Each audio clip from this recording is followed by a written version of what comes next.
Hi guys, this is Trish Igel Roberts with my 7th episode of my Wellness and Transformation vlog, Thoughts on Everything.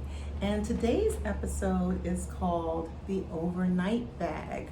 And if you've been following me at all, you've probably figured out by now that I'm pretty much obsessed with metaphors. I think that they just really get you to have an understanding in your soul, like in your core, that you can't get without having that kind of comparison. So, beginning with the end, the overnight bag is not about overnight bags. You see what I'm saying here? What it's about is really stress. So, I wrote this because I had just really had a rough week. My dad's been ill for a long time now, for over a year, and that is difficult, with the COVID restrictions. I have not been able to visit him. I live in Atlanta and he is in Brooklyn, New York, where I'm from. So it's been like 6 months since I've been able to see him. And I had scheduled a trip to go visit, and I was excited about that, and then found out that New York State has quarantine restrictions. So that was really disappointing that, I wasn't able to travel. Aside from that, there was just other weird stuff, like the maintenance people where I live let themselves into my place while I was sleeping, which to me is insane. And just different things. Sometimes you get in your feelings. It's like, my book hasn't sold 1 million copies yet. What's wrong with these people? So I was having one of those weeks. And it's like when stress comes to sit next to you, what you don't want is for it to bring its overnight bag and just settle in like it's not going anywhere. So I started thinking about, I think I have a pretty good self-care practice. I mean, I'm in the wellness space. It's kind of like what I'm into. But I started thinking about what are some really good ways for other people to maybe deal with their stress, right? I think we all kind of have like a circuit breaker in our brains or in our minds that when it kind of gets overloaded, we do things to calm us back down. And it can be, healthier ways or less healthy ways, but there's all kinds of things, right? So it could be having a cocktail, or it could be, anxiety medication, or it could be exercise. But I put together a list of some of my favorites that I think are healthy and maybe a little bit quirky, maybe some things you haven't thought about before. So my first one, and I'm calling these, I'm calling these fun and quirky stress busters that you can do today. So the first one is watching reality TV. First of all, you may have already figured this out, but for me, like when I'm stressed out, there are certain shows that I can just like watch other people's problems, and I know I have to come back to my own stuff later, but it gives me just a reprieve. So for an hour or 2 hours, or if you've been binge watching, it could be 10 hours, but whatever period of time it is, it gives me some time to just not have to think about my issues. It's like it gives my little brain, it's like a little brain massage, just like a minute where I don't have to deal with that stuff. So some of my favorites are, I was watching a lot of Paternity Court, I think last year. When the quarantine started, I was watching a lot of Judge Faith. And I have a little long-time fascination with 90 Day Fiance. So, whatever it is that you like, it doesn't really matter. I mean, the thing is, you don't want to be watching it and, judging people or getting angry or anything like that. But just taking a mental break from your own issues for a moment is always a good thing. I did not mention what I normally mention, which is I am on my patio. So it is possible that, I don't know, we could hear noises and stuff like that. And my dog is out here with me. He's being very good right now. That's my canine assistant, Cooper. But just in case you hear him or he comes around, that's what that is. But yeah, so reality TV, go get you some.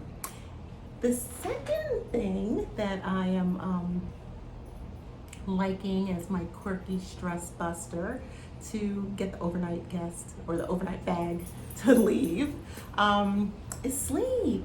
You know, a lot of times we just don't give ourselves enough rest, and rest is one of the ways that, you know, our bodies can really reboot, you know, so we reboot mentally, but we also reboot physically. And, you know, maybe go to bed a little bit earlier, or maybe take a little afternoon nap, you know? People do that in Europe all the time, and it's not even like any kind of indulgence at all.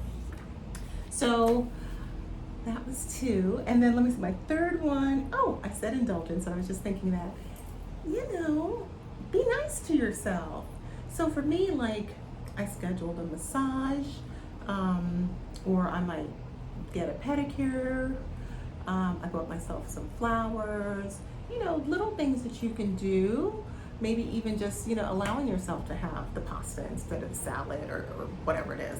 So just little indulgences to treat yourself and be kind to yourself and just let that be okay. And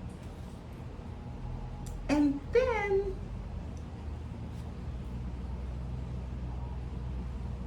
I was gonna say animal therapy. I have my little cheaty notes in front of me. But yeah, animal therapy is a good one. And I'm realizing it's not in my notes because I wrote my blog and then I rewrote it as an article. So the blog is the overnight bag, and then the article that I wrote is 5 fun and quirky stress busters you can do today. So I was like, where's number 5? So anyway, I'm gonna tell you all 5, even though only 4 are in the blog.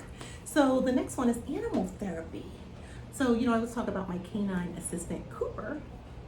You know, for me, I always have a little cute Cooper to talk to or pet or take care of. And that is a huge therapeutic release. That's why, you know, people have emotional support animals, because it's so relevant that it's recognized in the psychiatric community. So if you don't have a little furry friend at home, I would encourage you to maybe check out an animal sanctuary that might be near where you live. And if you don't have something like that, you might check out a pet adoption center, you know, and take time, you know, see if you can go in there and meet an animal that you can pet or spend some time with. It is actually incredibly powerful. And the last thing that I would give you as my number 5, and it's really kind of a little bit of a cheaty one, but I think that you should have kind of a self-care practice overall, whatever that looks like for you.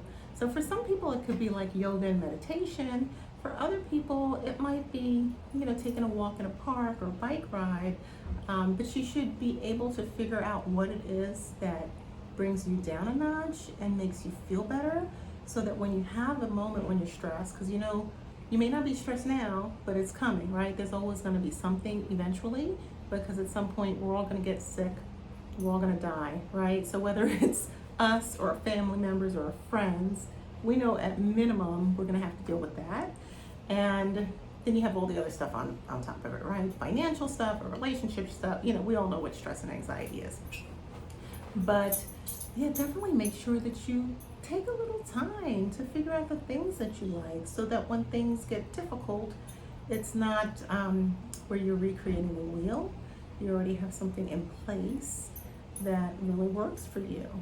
So when that stress or anxiety comes by and sits next to you with its overnight bag, you might, you know, give it a glimpse in the eye, but then you can calmly lead it to the door. It's a one-night deal. You're not going to stay with me for a month.